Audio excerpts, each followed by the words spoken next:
పూర్ణత్వం పొందడం అంటే ఇక్కడ పూర్ణత్వం దగ్గర నుంచి పూర్ణం అంటే ఎలా ఉండాలి? తరిగిపోవడం ఉండకూడదు. తరగకుండా ఎలా ఉంటుందండి? విష్ణుస్వరూపాయ బ్రాహ్మణాయ తుభ్యం నమః. విష్ణుస్వరూపంగా అన్నం పెడుతున్నాను, బ్రాహ్మణుడని కాదు.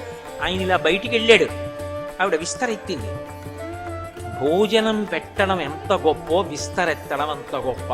బాగా గుర్తుపెట్టుకోవాలి. అందరూ భోజనం చేసి లేచి వెళ్ళిపోతే రామకృష్ణ పరమహంస విస్తళ్ళు తీసేశాక గడ్డంతో తుడిచేవారు.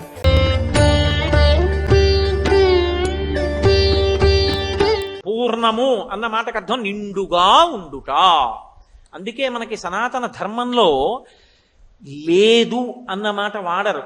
లాకి ఏత్వం ఆ ఇంట్లో తెలియదు అంటారు.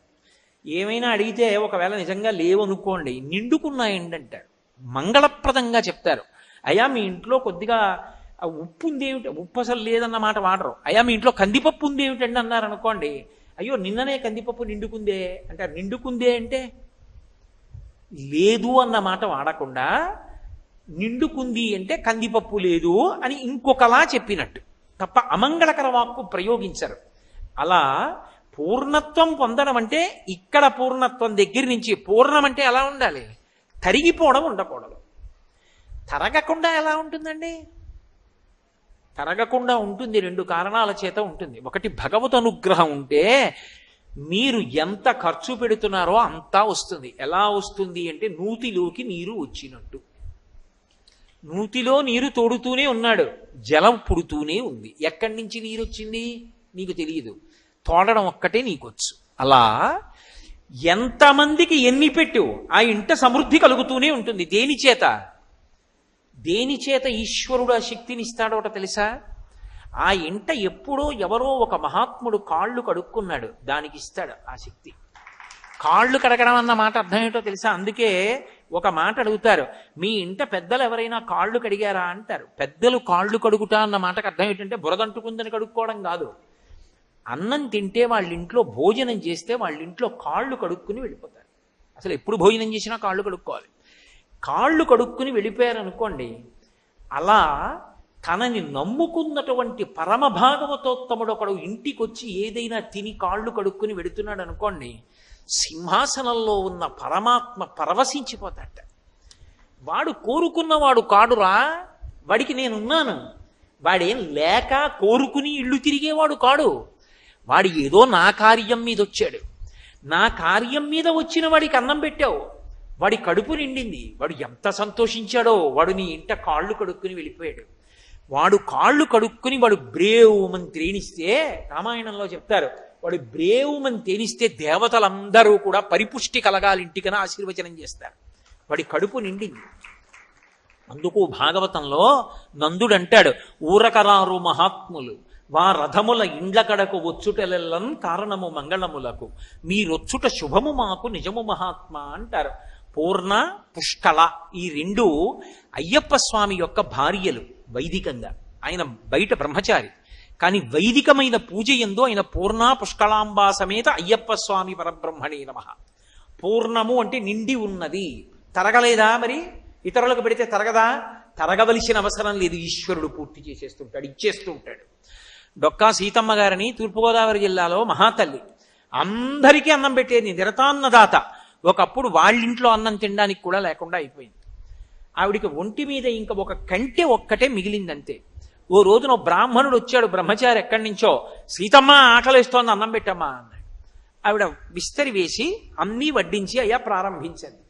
ఆయన అన్నాడు, నాకు పెళ్ళి అవ్వలేదు, ఇన్నాళ్లకు సంబంధం వచ్చింది, పెళ్లివారు బంగారు ఆభరణం పెడితేనే పిల్లనిస్తా ఉంటున్నారు, సీతమ్మ ఏదైనా బంగారు ఆభరణం ఇస్తే అన్నం తింటా, అలాగే లేచి వెళ్ళిపోతాను. ఆవిడ భర్త వంక చూసి కంటె ఇలా ఎత్తి చూపించింది, ఇచ్చేస్తానని. ఆయన పక్కకి పిలిచన్నాడు, ఎంత బంగారం ఉండేది నీ ఒంటి మీద, అంతా వెళ్ళిపోయింది.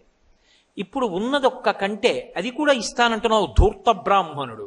పెళ్లికి లేదు, ఇస్తావా ఇవ్వవా అంటున్నాడు. ఇవ్వనను, ఏమవుతుందో అన్నాడు. వద్దు, విష్ణుస్వరూపాయ బ్రాహ్మణాయ తుభ్యం నమః. విష్ణుస్వరూపంగా అన్నం పెడుతున్నాను, బ్రాహ్మణుడని కాదు, అందుకని ఇచ్చేస్తాను కంటెని, నీ ఇష్టం ఇచ్చేయి అన్నాడు.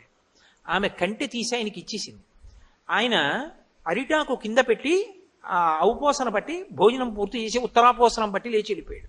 ఆయన ఇలా బయటికి వెళ్ళాడు, ఆవిడ విస్తరెత్తింది.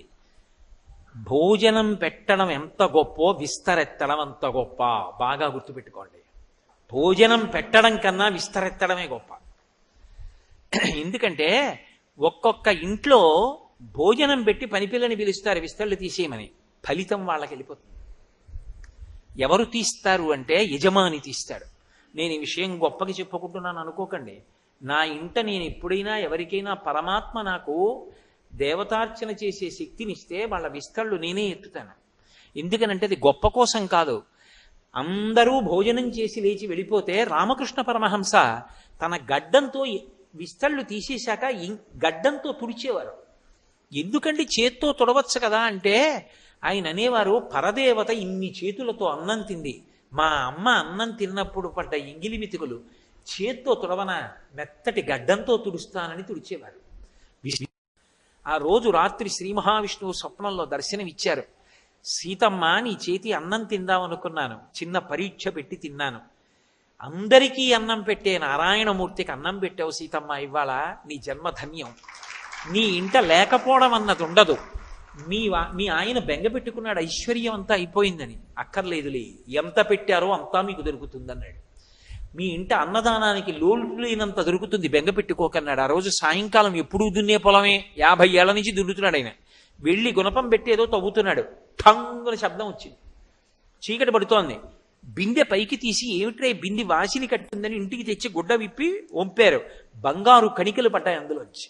దాంతో అన్నదానం అలా చేస్తూనే ఉన్నారు వాళ్ళు.